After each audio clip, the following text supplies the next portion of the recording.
नमस्कार, आप देख रहे हैं स्पेशल रिपोर्ट और मैं हूं आपके साथ सत्यम गौर।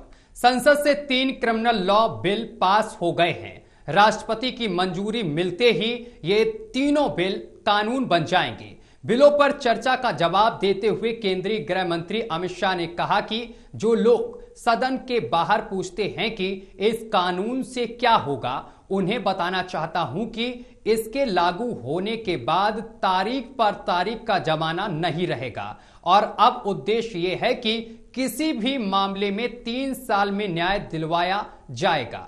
इस दौरान अमित शाह ने कहा कि अंग्रेजों का बनाया राजद्रोह कानून, जिसके चलते तिलक, गांधी, पटेल समेत देश के कई सेनानी कई बार 6-6 साल जेल में रहे, वह कानून अब तक चलता रहा। राजद्रोह की जगह उसे देशद्रोह कर दिया गया है, क्योंकि अब देश आजाद हो चुका है। लोकतांत्रिक देश में सरकार की आलोचना कोई भी कर सकता है। अगर कोई देश की सुरक्षा संपत्ति को नुकसान पहुंचाने का काम करेगा तो उसके खिलाफ कार्रवाई होगी। सुनिए सदन में चर्चा के दौरान गृह मंत्री अमित शाह ने क्या क्या कहा। मैं आशा करता हूं कि ये भारत की क्रिमिनल जस्टिस सिस्टम में एक नए युग की शुरुआत होगी जो पूर्णतया भारतीय। मान्यवर,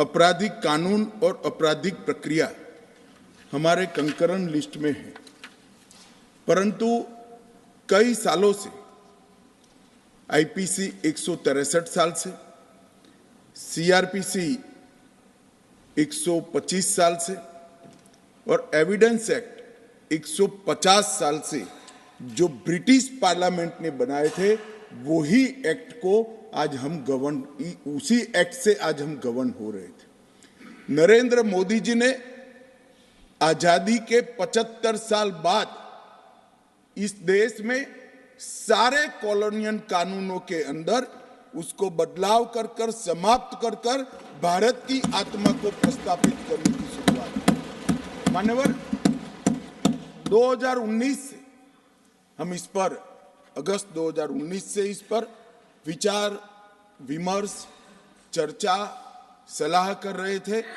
और मुझे आनंद है मान्यवर कि आज मैं इस महान सदन के सामने इसका परिपाक लेकर आपके आशीर्वाद के लिए यहां पर खड़ा हुआ हूं।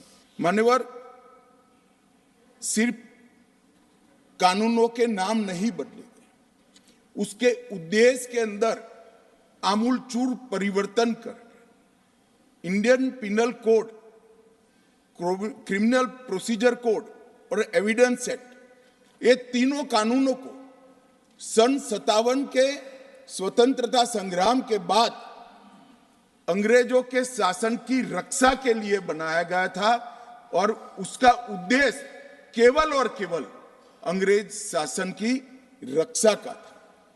उसमें कहीं भारत के नागरिक की सुरक्षा, उसके सम्मान की सुरक्षा, इसके मानव अधिकार की सुरक्षा और निर्बल को रक्षण देने की व्यवस्था दूरबीन लेकर भी ढूंढे तो नहीं दिखाई पड़ती थी। मान्यवर, धाराओं के क्रम से भी ये इंगित हो जाता है, मानववध या किसी मां बेटी के साथ अत्याचार से बड़ा क्या गुनाह हो सकता है। परंतु मान्यवर, पहले ट्रेजरी के खजाने को लूटने का गुनाह, रेल की पटरियों को तोड़ने का गुनाह, अंग्रेज शासन के खिलाफ षड्यंत्र करने का गुनाह, इसकी प्रायोरिटी ऊपर थी।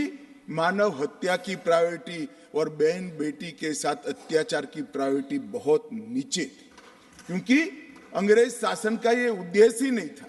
उसका उद्देश्य दंड देने का था जो शासन के खिलाफ काम करते थे। उसका उद्देश्य जिनके साथ अन्याय होता है, जिन पर अत्याचार होता है, उसको न्याय देने का नहीं था। नए कानून की जरूरत क्या है?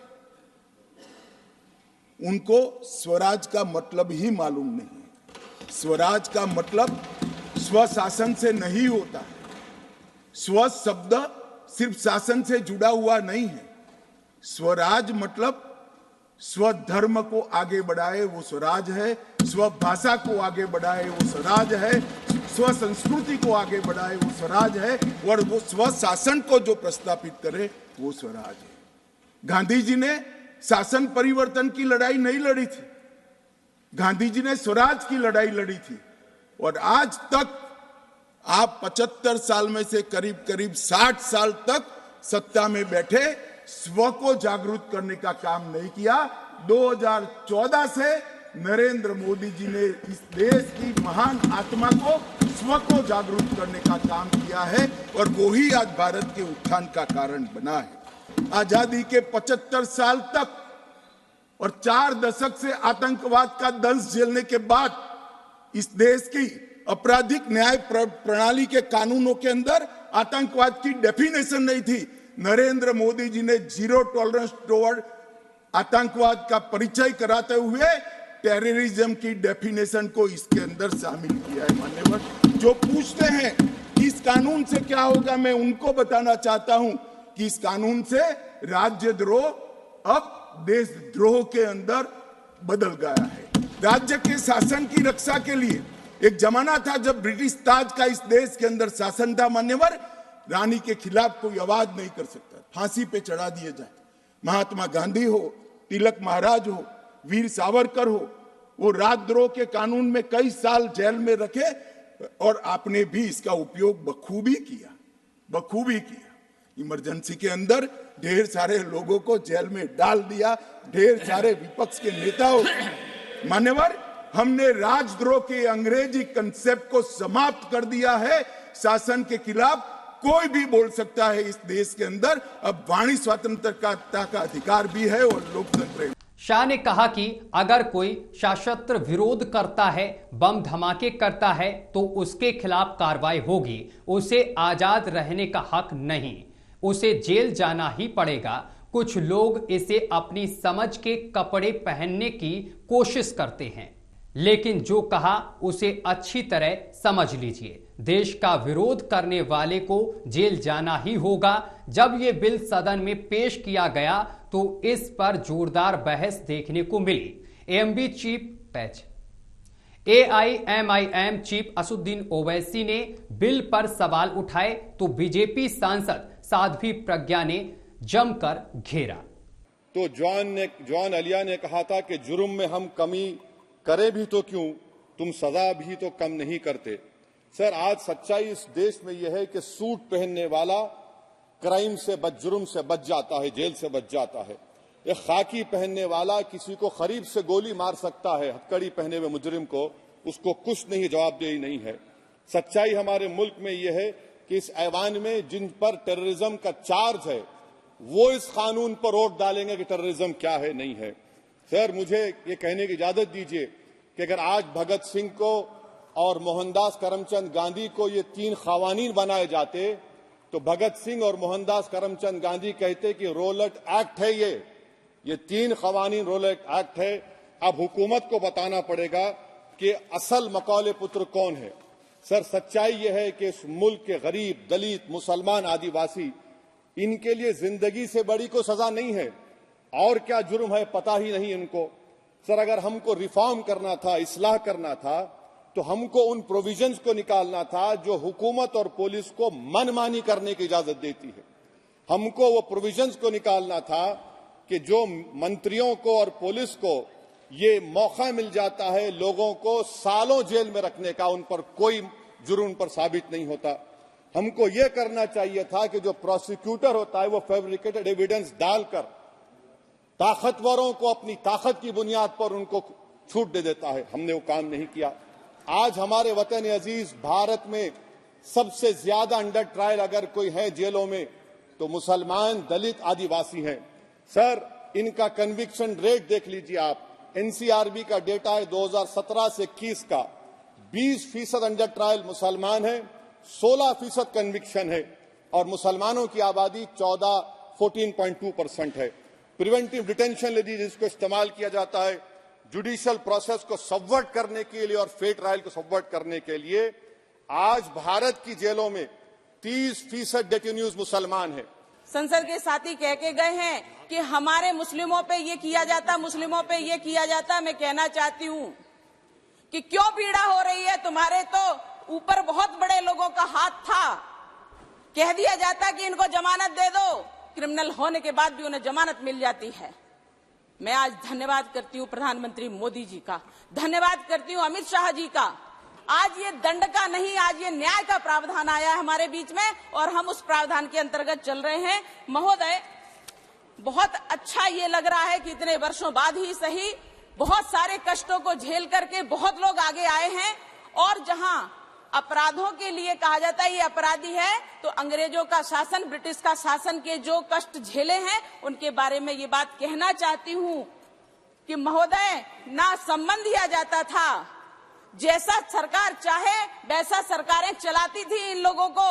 उन करने वाला जितना अपराधी होता है, करवाने वाला भी उससे बड़ा अपराधी होता है। इसलिए महोदय, जब इस प्रकार की बात आती थी तो एक 161 का जो नोटिस दिया जाता है वो भी नहीं दिया गया था।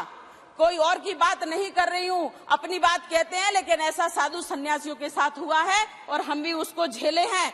161 का बयान होता है, 161 का नोटिस दिया जाता है, तब आपको लेकर के पूछताछ की जाती है, जिससे आपके परिवार, आपके शिष्य, आपके सेवक, आपके रिश्तेदारों को पता होता है आप कहाँ हो। महोदय, अपहरण किया गया, 13 दिन तक अंदर रखा गया और अंदर रखे क्या यातनाएं दी गई, वो यातनाएं अकल्पनीय थी लोगों के लिए, लेकिन उनको इस ब्रिटिश शासन के नियमों को हमने झेला है और किसी और ने हम नहीं झेला। महाराज जी, हमने झेला है और हमें झिलवाया गया है। करने वाले लोग तंत्र के थे, करवाने वाले लोग सत्ता के थे। अब आपको समझाते हैं कि आखिर ये कानून बनेंगे तो क्या बदलाव देखने को मिलेंगे। अब कई धाराएं और प्रावधान बदल जाएंगे। आईपीसी में 511 धाराएं हैं, अब 356 ही बचेंगी, यानी 175 धाराएं बदल जाएंगी। साथ ही 8 नई धाराएं जोड़ी जाएंगी, 22 धाराएं खत्म होंगी। इस तरह सीआरपीसी में 533 धाराएं बचेंगी, 160 धाराएं बदलेंगी, 9 नई धाराएं जोड़ी जाएंगी। साथ ही 9 धाराएं खत्म भी होंगी। पूछताछ से ट्रायल तक वीडियो कॉन्फ्रेंस से करने का प्रावधान होगा, जो पहले नहीं था, अब होगा। सबसे बड़ा बदलाव यह है कि अब ट्रायल कोर्ट को हर फैसला अधिकतम 3 साल में देना होगा। अभी मौजूदा मामलों में देखें तो देश में 5 करोड़ केस पेंडिंग हैं। इनमें से 4.44 करोड़ केस ट्रायल कोर्ट में हैं। भारतीय न्याय संहिता में 20 नए अपराध जोड़े गए हैं। Organised crime, hit and run, mob lynching पर सजा का प्रावधान किया गया है। साथ ही डॉक्यूमेंट में इलेक्ट्रॉनिक और डिजिटल रिकॉर्ड शामिल है। आईपीसी में मौजूद 19 प्रावधानों को हटा दिया गया है और 33 अपराधों में कारावास की सजा बढ़ा दी गई है और 83 अपराधों में भी जुर्माने की सजा बढ़ाई गई है, जबकि 6 अपराधों में सामुदायिक सेवा की सजा का प्रावधान किया गया है। बिल में गैंगरेप के मामलों में अब 20 साल की सजा या आजीवन कारावास का प्रावधान किया गया है। इसके अलावा झूठे वादे या पहचान छुपाकर यौन संबंध बनाना भी अब अपराध की श्रेणी में शामिल होगा। इसमें 18 साल से कम आयु की लड़की से दुष्कर्म के मामले में आजीवन कारावास या मृत्यु दंड का प्रावधान किया गया है। इसके अलावा इसमें यौन हिंसा के मामलों में बयान महिला न्यायिक मजिस्ट्रेट ही रिकॉर्ड करेगी। पीड़िता का बयान उसके आवास पर महिला पुलिस अधिकारी के सामने ही दर्ज होगा। बयान रिकॉर्ड करते समय पीड़िता के अभिभावक मौजूद रह सकते हैं। पहले ऐसा प्रावधान नहीं था। सरकार ने राजद्रोह जैसे कानूनों को निरस्त कर दिया है। इसके अलावा बिल में मृत्युदंड की सजा को आजीवन कारावास में बदलने का प्रावधान किया है। साथ ही अब आजीवन कारावास को 7 साल की सजा में बदला जा सकेगा। भारतीय न्याय संहिता में आतंकवाद की व्याख्या की गई है और उसे दंडनीय अपराध बताया गया है। अब इससे कोई भी आतंकवादी कानून की किसी भी कमी का फायदा नहीं उठा सकेगा। राजद्रोह कानून के गलत इस्तेमाल को लेकर सुप्रीम कोर्ट भी चिंता जताता रहा है। पिछले साल ही जुलाई में सुप्रीम कोर्ट ने टिप्पणी करते हुए कहा था कि आजादी के 75 साल बाद भी देश में इस कानून की जरूरत क्यों है? भारत में राजद्रोह का कानून अंग्रेजों से आया है।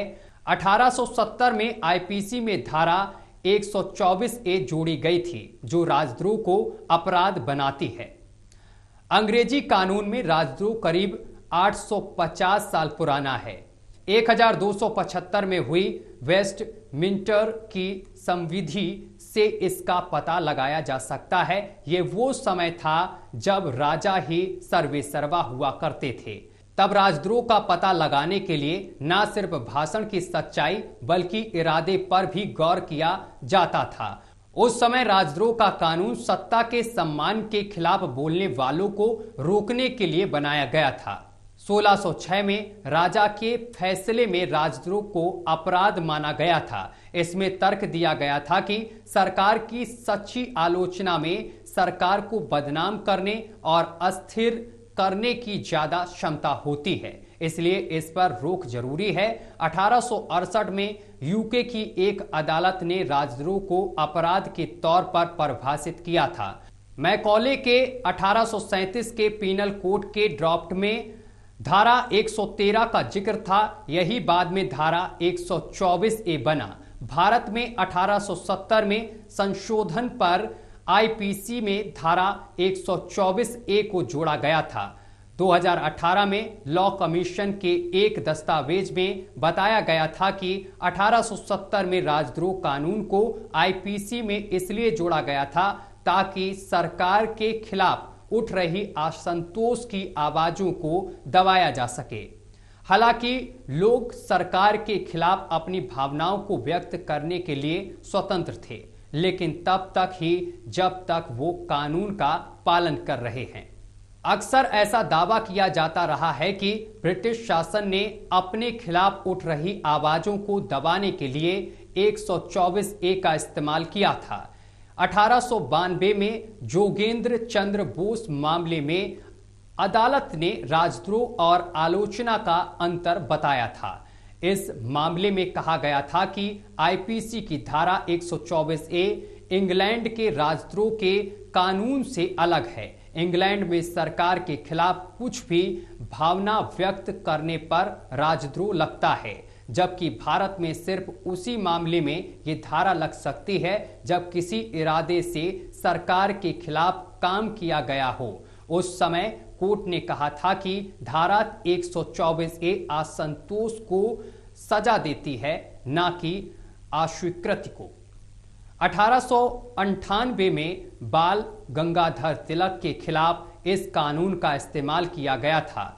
इस मामले में तब कोर्ट ने कहा था कि सरकार के खिलाफ विद्रोह और जबरन प्रतिरोध करने वालों पर धारा 124A का इस्तेमाल होना चाहिए। कोर्ट ने इस मामले को खारिज कर दिया था। उसी साल एक और मामले में एक अदालत ने कहा था कि सरकार की अस्वीकृति का हर मामला 124A के तहत नहीं आता है। अदालतों की इस टिप्पणी के बाद 1898 में संशोधन किया गया और असंतोष शब्द को और ज्यादा परिभाषित किया गया। इस संशोधन में असंतोष में विश्वासघात और शत्रुता की भावना को भी शामिल किया गया। 1922 में जब महात्मा गांधी को देशद्रोह के मामले में दोषी ठहराया तो इस कानून पर महात्मा गांधी ने कहा था कि नागरिकों की स्वतंत्रता को बदलने के लिए इसे इंडियन पीनल कोड में जोड़ा गया है। आजादी के बाद राजद्रोह कानून पर जमकर बहस हुई थी। सरदार वल्लभ भाई पटेल की कमेटी ने राजद्रोह को खत्म करने की बात कही थी, लेकिन जब संविधान का प्रारूप तैयार हुआ तो उसमें यह कानून रहा। 1950 में रोमेश थापर केस में पहली बार राजद्रोह पर किसी अदालत ने बड़ा फैसला दिया। सुप्रीम कोर्ट ने कहा कि जब तक कोई भाषण या अभिव्यक्ति सुरक्षा के लिए खतरा या सरकार को उखाड़ फेंकने के मकसद से व्यक्त न की गई हो, तब तक अनुच्छेद 19(2) के तहत कोई भी कानून अभिव्यक्ति की स्वतंत्रता पर प्रतिबंध नहीं लगा सकता। 1951 में भी संसद में भारत के पहले प्रधानमंत्री जवाहरलाल नेहरू ने कहा था कि जितनी जल्दी हो धारा 124A से छुटकारा पा लें उतना ही बेहतर है। 1962 में केदारनाथ सिंह बनाम बिहार सरकार के मामले में सुप्रीम कोर्ट ने फैसला देते हुए कहा था कि हर नागरिक को सरकार की आलोचना करने का अधिकार है, बशर्ते वो अपनी बात से सरकार को अस्थिर करने या लोगों को हिंसा करने के लिए ना उकसा रहा हो। 1995 में बलवंत सिंह बनाम पंजाब सरकार के मामले में सुप्रीम कोर्ट ने अहम फैसला दिया था। बलवंत सिंह पर एंटी इंडिया और खालिस्तान के समर्थन में नारे लगाने के आरोप में देशद्रोह का केस दर्ज किया गया था। कोर्ट ने इस केस को रद्द कर दिया था। कोर्ट ने कहा था कि क्योंकि इन नारों से ना हिंसा भड़की थी और ना ही सार्वजनिक व्यवस्था पर कोई प्रभाव पड़ा था, इसलिए ऐसे नारे लगाना देशद्रोह नहीं है। आरोपी का इरादा लोगों को उकसाना या सार्वजनिक व्यवस्था को नुकसान पहुंचाने का नहीं था। लंबे समय से इस कानून में बदलाव की मांग होती रही है। 1968 में लॉ कमीशन ने अपनी 39वीं रिपोर्ट में कहा था कि राजद्रोह जैसे अपराधों में सजा का प्रावधान होना चाहिए। ऐसे अपराधों में आजीवन कारावास की सजा दी जा सकती है जो 3 साल से ज्यादा नहीं होनी चाहिए। हालांकि इन सिफारिशों को केंद्र सरकार ने कभी लागू नहीं किया। धारा 124A में संशोधन और हटाने के लिए 2011 और 2015 में संसद में प्राइवेट बिल भी पेश हुए थे, जो बाद में संसद से निरस्त हो गए। 2017 में हेट स्पीच पर आई लॉ कमीशन की 267वीं रिपोर्ट पे कहा गया था कि जब तक कोई अभिव्यक्ति राष्ट्र की अखंडता, संप्रभुता या सुरक्षा के लिए खतरा नहीं है, तब तक उसे राजद्रोह नहीं माना जाना चाहिए। राजद्रोह कानून पर कंसल्टेशन पेपर जारी किया था। इसमें कहा गया था कि राष्ट्रीय सुरक्षा के लिए ये कानून जरूरी है, लेकिन अभिव्यक्ति की स्वतंत्रता के खिलाफ टूट की तरह इसका दुरुपयोग नहीं किया जाना चाहिए। इस रिपोर्ट में यह भी कहा गया था कि लोकतंत्र के लिए आलोचना और असहमति जरूरी है। यह लॉ कमीशन की अंतिम रिपोर्ट थी और इसके बाद लॉ कमीशन का कार्यकाल खत्म हो गया था। आपराधिक कानूनों में बदलाव वाले तीनों विधेयकों पर संसद की मोहर लगने के बाद प्रधानमंत्री नरेंद्र मोदी ने इसे इतिहास में दर्ज होने वाला पल बताया है। प्रधानमंत्री ने सोशल मीडिया पर एक पोस्ट पर अपनी भावनाएं जाहिर की हैं। प्रधानमंत्री ने लिखा कि औपनिवेशिक काल के कानूनों की जगह लेने वाले तीनों आपराधिक न्याय विधेयक भारत के इतिहास में एक ऐतिहासिक पल हैं। इसके जरिए अप्रासंगिक हो चुके राजद्रोह जैसे कानून को भी अलविदा कह दिया है। मोदी ने जनता की सेवा और कल्याण पर केंद्रित इन नए कानूनों को देश में नए युग की शुरुआत करार दिया है। स्पेशल रिपोर्ट में अभी के लिए बस इतना ही। देखते रहिए AMV नेटवर्क।